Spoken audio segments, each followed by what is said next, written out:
사실은 부끄러운 그 시대에 살고 있다. 예. 저는 이렇게 판단하고 있어요. 사실 과거에는 우리가 어떤 해외에 나가면은 공항에서 어떤 뭐 삼성이나 현대나 대우 같은 그런 그 글로벌 기업들이 이제 공항에 예. 카트 같은 데 많이 특히 또 이게 또 뭐 하이웨이를 가다 보면은 이렇게 그 광고 표지판을 많이 볼 수 있었어요. 예, 예. 그래서 어떤 대한민국 국민을 상당히 자부심을 느꼈는데 지금은 뭐 국제적으로 완전히 고립되고 왕따 상태이기 때문에 사실은 뭐 국민한테 부끄러울 뿐이고 빨리 이 정권이 끝이 나가지고 대한민국의 어떤 다시 국격을 회복하는 게 가장 우리가 시급한 일 아닌가 이렇게 좀 느끼기도 하죠. 네, 그리고 이 그 전직 그 대통령님이 이렇게 장기간 감옥에 죄가 없는데 가 있는 것도 있습니까? 다른 나라에서요? 그러니까 이제 미국의 그 많은 그 행정부나 그래도 어떤 국제 정치에 관심이 있는 그 전문가들이 바라보는 시각은요. 예. 사실 그 탄핵 자체에도 많은 문제점을 내포하고 있다는 것을 아마 인식하고 있고요. 예. 두 번째로는 그 탄핵 사태 이후에 이 좌파 독재 정권이 수없이 많은 분들을 적폐로 규정해서 감옥에 보낸 것은 마치 러시아 어떤 그 공산당 시절에 어떤 그 정적을 탄압하는 예. 그런 상황이나 또 어떤 중국 개혁 개방 전에 어떤 공산당 시절에 어떤 그 완전히 일당 독재 상태에서 정치적으로 숙청하는 또는 북한의 이 김정은이가 정적이라 할 것도 없죠. 자기 어떤 그 뜻에 반하고 조금만 어떤 뭐 이상한 행동했을 때 무자비하게 처결하는 그런 상황과 다를 바 없을 정도로 대한민국도 좌파 독재 정권에 의해서 수없이 많은 분들이 정치적 탄압, 숙청이 이루어지고 있다. 이것이 아마 미국의 어떤 그 전문가들이 바라보는 시각 아닌가 이렇게 생각해요. 예, 예.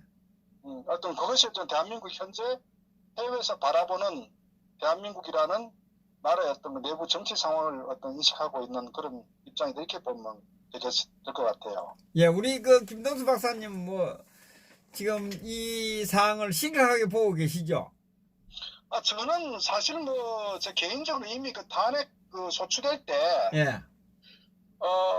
그리고 그 3월 10날 그 말도 안 되게 어떤 탄핵 그 인용 떠나갔던 거 파면시킬 때 이미 대한민국의 사법 법치는 무너졌다. 예. 저는 그렇게 뭐 이미 결론 내린 사람입니다. 네, 그때 뭐 4월 10일 날도 5분이 돌아갔는데도 진상규명도 안 하고. 바로 옆에 있었고 저도 그랬죠. 예. 바로 있었기 때문에 뭐 저는 뭐 그걸 직접 목격한 사람이고 예. 또 그 이전부터 저는 뭐 현장에 항상 함께했기 때문에 뭐 이런 대한민국의 어떤 그 몰락의 역사를 저는 현장에서 직접 체험한 사람이기 때문에 누가 뭐라고 하더라도 저는 항상 비판하지 않습니까? 이 자유한국당의 어떤 기회지 세력들. 예, 예. 저는 뭐 앞으로도 계속 비판할 겁니다. 아, 예. 그리고 이거 역사에 반드시 남겨야 된다. 저는 그렇게 생각을 하고 비판하고 뭐 논평하고 그런 생각을 가지고 있습니다. 아니, 이 방송을 좌파들도 보는데, 좌파들은 그 뭐, 백남기라든지 이런 한 사람 그게 확실하게 밝혀지지도 않는데도 공권력에 의해서 그거 했다고 보상도 해주고 하는데, 3월 10일 날 5분이 돌아갔는데, 이 진상규명을 하지 않고, 또, 그리고 그 당시에 지금 현재 이 자한당에 있는 한교안 당대표가 그 당시에 그 3월 10일 4명이 돌아갔다고 즉시 보고를 했고, 보고를 받고 이 부분에 대한 진상규명을 하라든지 아무런 조치를 안 취한 것도 알고 계십니까? 물론이죠.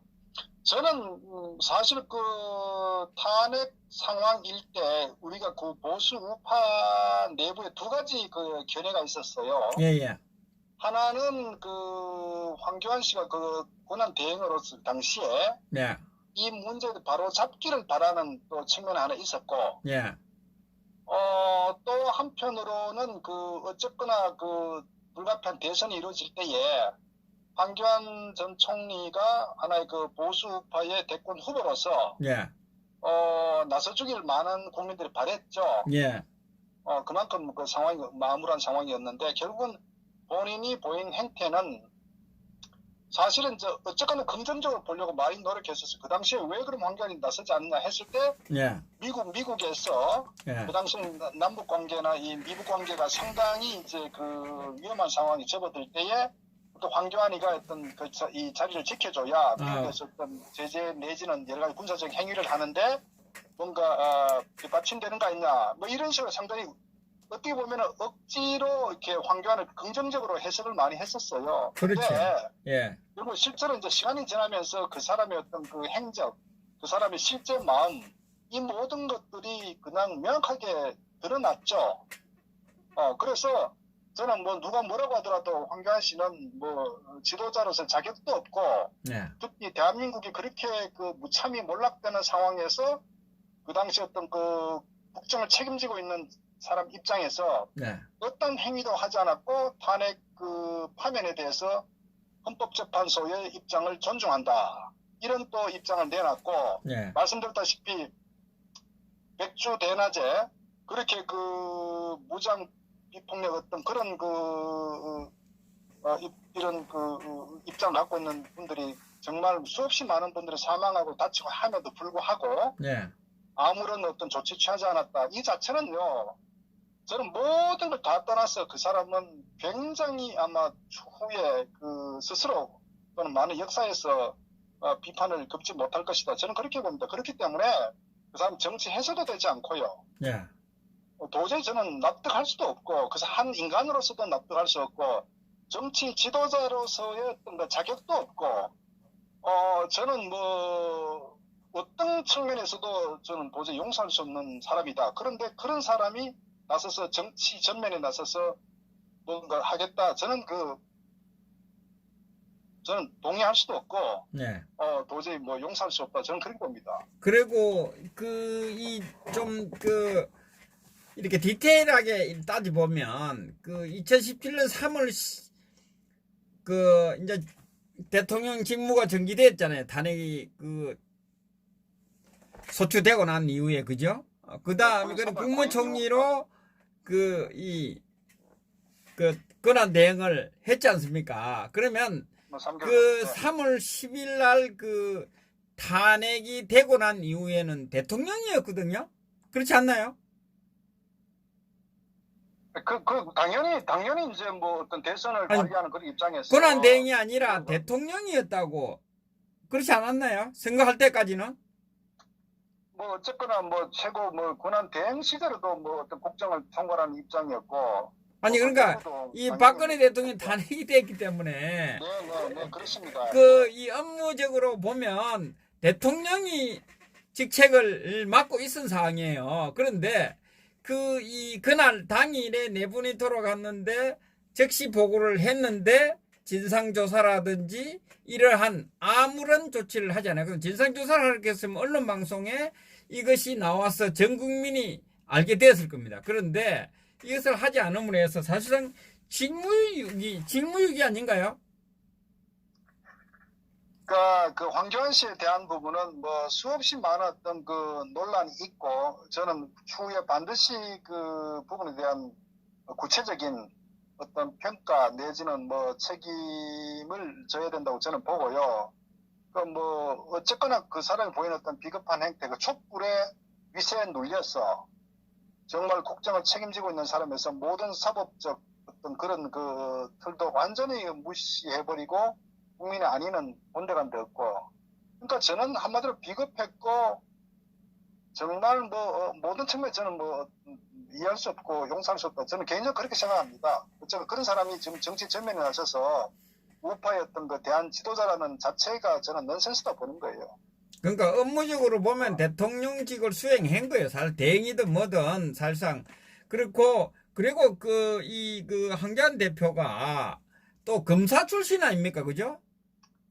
그런데 정말 이해가 안 가는 부분이 네 분이 돌아갔으면 거기에 대한 어떤 절차라든지 이거는 누구보다 더 잘 알고 있을 거 아닙니까? 검사 지휘를 받아서 이 사체를 부검을 하든지 뭘 하든지 다 해야 되는 거 아닙니까? 저는 황교안 씨가 4명이 아니라 400명이 아마 거기서 참사를 당했다고 하더라도 예. 똑같은 행동 보였을 거로 저는 봅니다.